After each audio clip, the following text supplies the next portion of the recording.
Eid el-Fitr inédit dans le monde.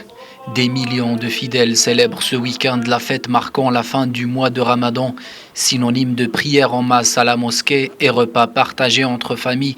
La fête est quelque peu gâchée cette année par les restrictions imposées pour endiguer la propagation du coronavirus.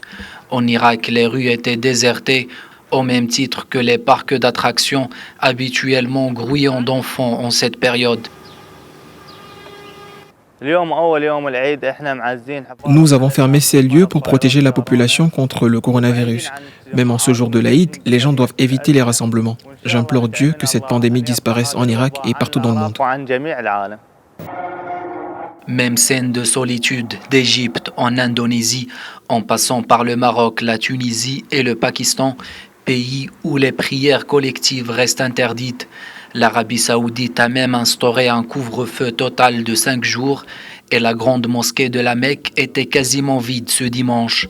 Si certains pays ont renforcé les restrictions de déplacement pour la fête, d'autres les ont assouplies. En Palestine, dans la bande de Gaza, plusieurs fidèles se sont réunis pour une prière collective en observant les règles de distanciation sociale et en portant des masques.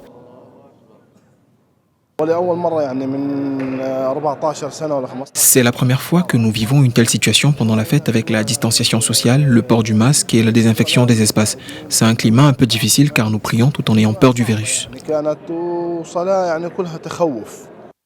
Tout comme la Palestine, nombreux sont les pays du Moyen-Orient ayant décidé de poursuivre l'allègement des mesures.